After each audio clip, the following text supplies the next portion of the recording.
Halo sobat, kali ini kita akan membahas alur sebuah film yang berjudul Satanico Pandemonium. Film lawas ini menceritakan tentang seorang biarawati yang taat banget beribadah awalnya, namun sayangnya seiring berjalannya waktu, doi ini mendapatkan bisikan untuk melakukan kenikmatan dunia melalui serambi lempitnya. Dan saking pengennya dia ini melakukan dengan bocah berusia 8 tahun. Lantas bagaimana cerita lengkapnya? Langsung aja kita masuk ke dalam alur ceritanya.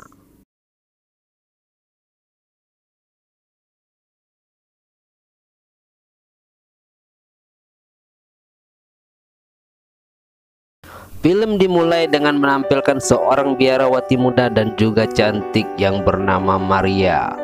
Maria adalah biarawati yang baru magang semenjak lulus SMA beberapa tahun yang lalu.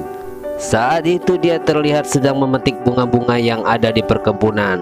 Namun secara tiba-tiba langkahnya terhenti dan dia melongo dan ketakutan ketika melihat seorang pemuda yang muncul dari sungai tanpa mengenakan apapun. Dia pun akhirnya kabur, tapi masih menyempatkan diri untuk melihat belalai super besar milik si pria misterius itu.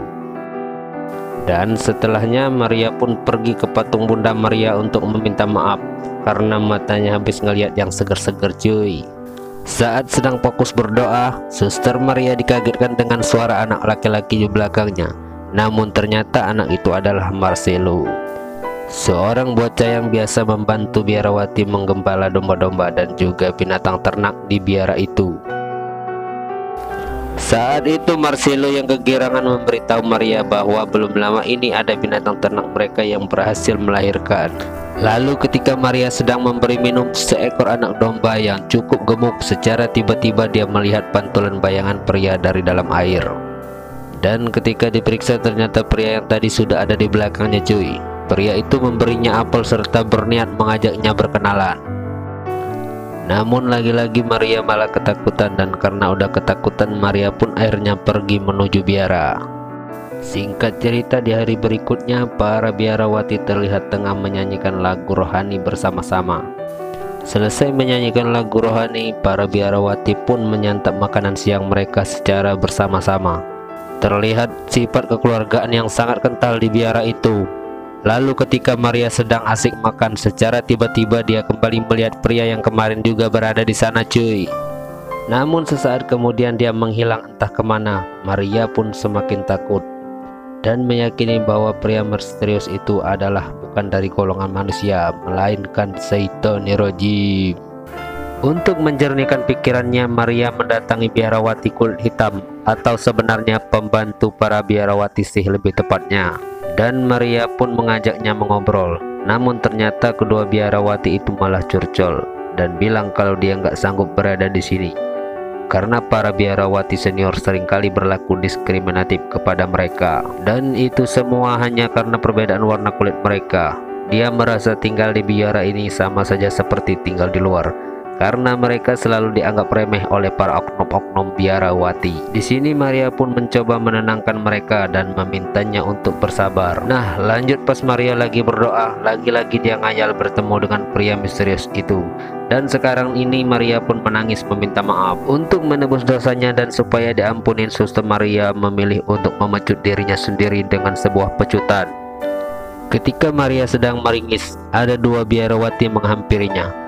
Mereka membawa pesan dari biarawati senior agar Maria membantu mengobati seekor sapi yang saat ini sedang mengalami sakit.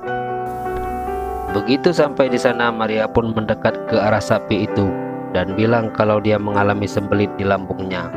Lalu dia pun menyuruh kedua biarawati itu untuk pergi meninggalkannya karena dia ingin fokus menyembuhkan si sapi yang sedang sakit ini.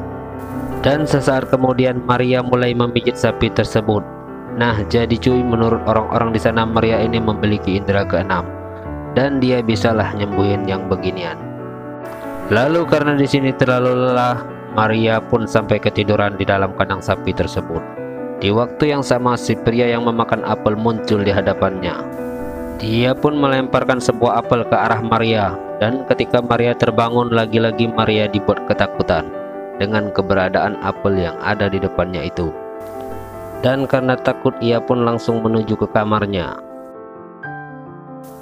Begitu sampai ke kamar, Maria pun gak menyadari bahwa ada biarawati lainnya yang bersembunyi di balik pintu. Saat itu Maria memeriksa lukanya dan kembali meringis karena ternyata sakit juga cuy. Hingga Maria akhirnya menyadari rekan sejawatnya itu ternyata berada di sana.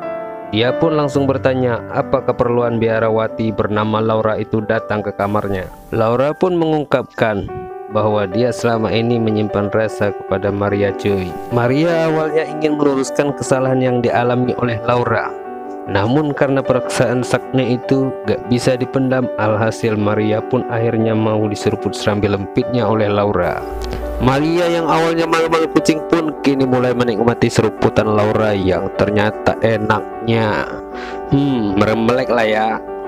Dan ketika selesai dengan perbuatan seru itu, dia pun mendekat ke arah jendela yang saat itu sedang terjadi hujan badai. Dia pun menangis dan memohon maaf kepada Tuhan Yang Maha Esa. Beberapa hari kemudian, Maria yang tengah berdoa secara tiba-tiba melihat sebuah keanehan. Foto Uskup Agung yang terpajang di biara itu secara misterius berubah menjadi kepala barong cuy. Dan semenjak itu Maria akhirnya pun berpikir bahwa sosok pria misterius yang sering menghantuinya ini adalah Lucifer. Singkat cerita, beberapa hari sudah berlalu, pikiran Maria kini berubah menjadi rada-rada karena kejadian aneh yang terjadi belakangan ini pada dirinya. Saat sedang menuju perkebunan, Maria bertemu dengan Marcelo yang sedang berada di pinggir sungai. Maria pun mendekatinya. Dia pun mencoba memancing Marcelo dengan cara memperlihatkan kakinya. Dengan perlahan Maria dengan sabar memancing belalai cilik milik Marcelo. Namun di sini Marcelo malah ketakutan dan akhirnya dia pun memilih kabur sebelum Maria sempat memegang belalainya Marcelo. Waduh, kalau kalian jadi Marcelo diapain ayo? Lanjut keesokan harinya, Maria melihat pembantu biarawati yang sedang berdoa sembari mengeluh mengapa dia terlahir dengan warna kulit yang gelap. Dia merasa sangat depresi dengan diskriminatif yang selalu dialaminya. Maria pun mulai mengikuti kemana perginya sang biarawati itu, dan ternyata biarawati itu ingin mengakhiri hidupnya dengan tali jemuran. Dan anjaynya, Suster Maria bukannya menghentikan niat si biarawati itu, Maria pun langsung mendorong kakinya yang tentunya si biarawati itu langsung tewas karena Maria. Semua yang dilakukan Maria adalah atas pengaruhnya si Lucy. Dan lagi-lagi Maria pun dipengaruhi oleh Lucy. Dia lantas pergi ke kamar Marcelo dan mengetuk pintunya. Di sana Marcelo tinggal bersama neneknya yang sudah renta. Sang nenek yang tak curiga sama sekali saat Maria yang sedang memeriksa keadaan Marcelo dan membiarkan Maria begitu saja.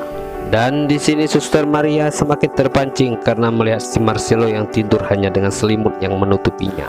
Maria lantas melihat situasi dan ternyata sang nenek sudah tertidur pulas di depan sana. Maria lantas melepaskan apa yang dia kenakan dan dengan perlahan Maria pun mulai menjalankan aksinya.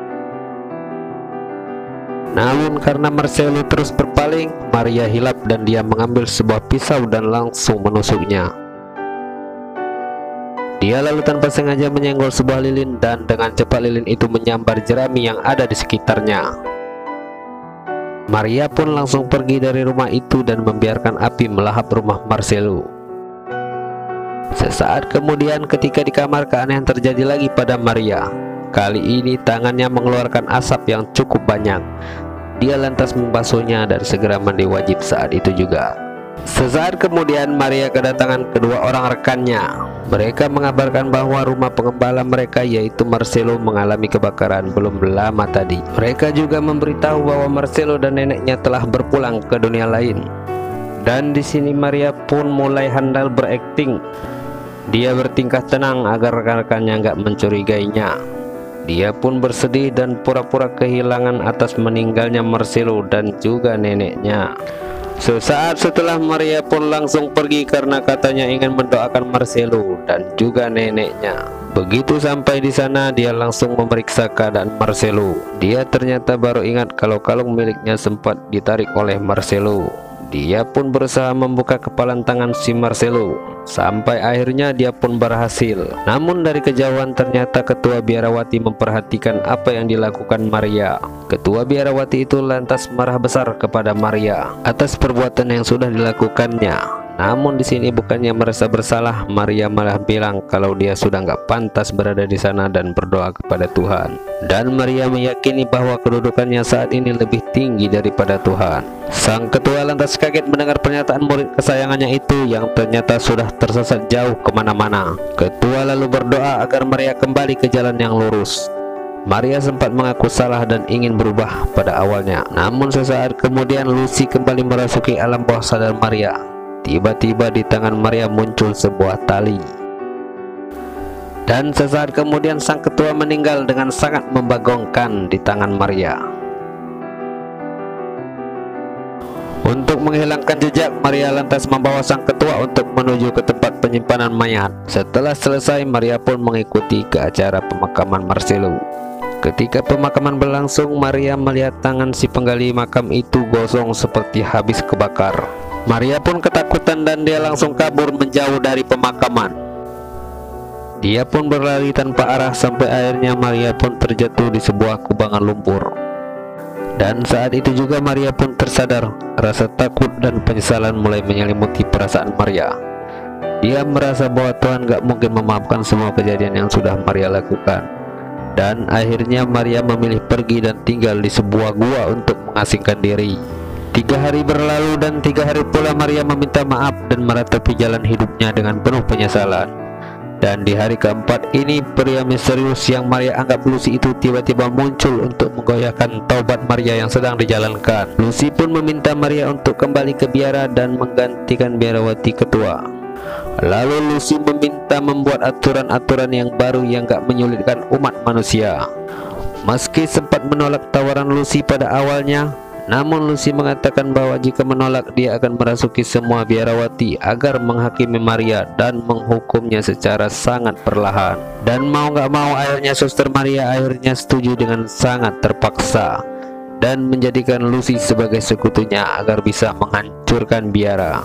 Setelah Maria menandatangani surat perjanjian dengan Lucy, keesokan harinya seluruh biarawati pun menjemput Maria dan menjadikannya ketua biarawati yang baru. Di sini mereka semua menuruti peraturan yang terucap langsung dari bibir Maria, dan anjimnya semua peraturan itu dibuat langsung oleh si Lucy. Hari kebangkitan diubah menjadi saling bernyanyi, berdansa, dan saling bercocok tanam antar sesama biarawati seharian penuh. Mereka kini tidak diwajibkan menggunakan penutup kepala dan boleh pakai bikini cuy. Anjay nggak tuh peraturan barunya. Namun ternyata di sini ada plot twistnya cuy. Dan kisah Suster Maria ini hanyalah mimpi belaka. Dan di dalam kehidupan nyata, Maria ini sudah sebulan lebih mengalami koma dan kondisi kesehatannya kini makin melemah. Sampai akhirnya dia meninggal dunia dalam kondisi yang sangat lemah. Dan lalu film pun selesai.